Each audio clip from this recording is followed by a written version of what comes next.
Okay, एक clear cut short का trade आया आपकी स्क्रीन पे, भारत फॉर्ज, और आपकी स्क्रीन पे जरा प्लीज डायरेक्टर साहब इसका ओआई बिल्डअप लेके आइएगा।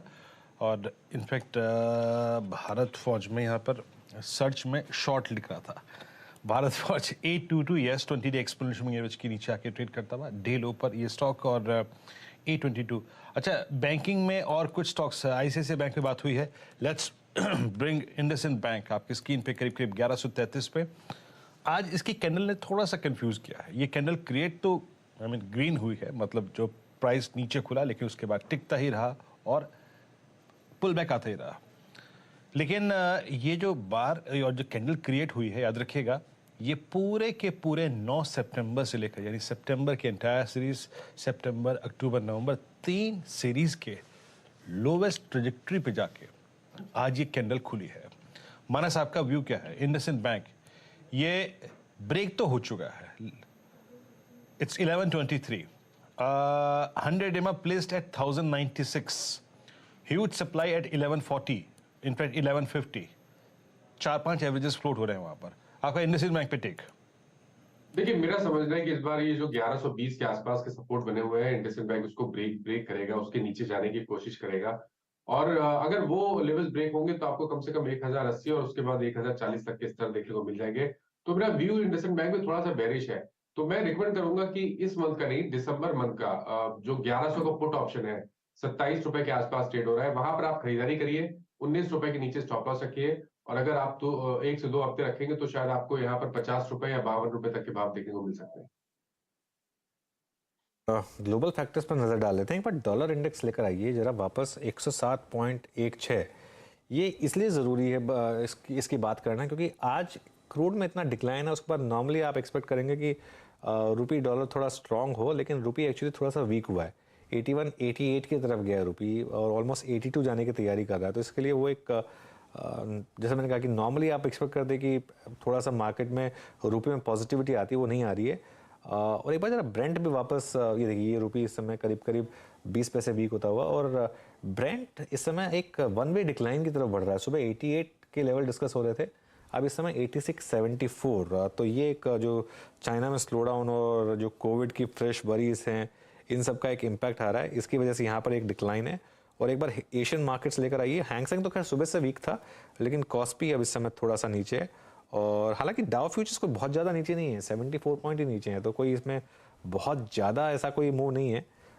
लेकिन हमारी मार्केट में तो क्लियरली वीरू अब एक चीज़ समझ में आ रही है कि एक सैक्रोसैंक्ट नंबर्स दे दिए मार्केट ने आपको, वो है पहले घंटे का लो। और निफ्टी पर वो लेवल है करीब करीब 18,100। एक बार जरा इसको ले ही आते हैं एक्चुअली।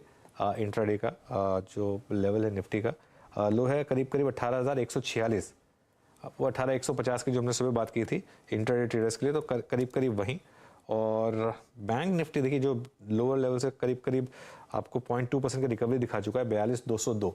तो ये दो लेवल हैं वीरू, निफ्टी और बैंक निफ्टी दोनों पर। अब आपके लिए एक इंट्राडे में अगर आप लॉन्ग ट्रेडर हैं तो इंट्राडे के सपोर्ट और इंट्राडे के सैक्रोसैंक्ट नंबर्स 42,200 निफ्टी पर और 18,150, सॉरी 42,200 बैंक निफ्टी पर और 18,150 निफ्टी पर। जैम और एक बार लास्ट सेशन में 42,200 पे क्या था, जरा एक बार देख लेते हैं।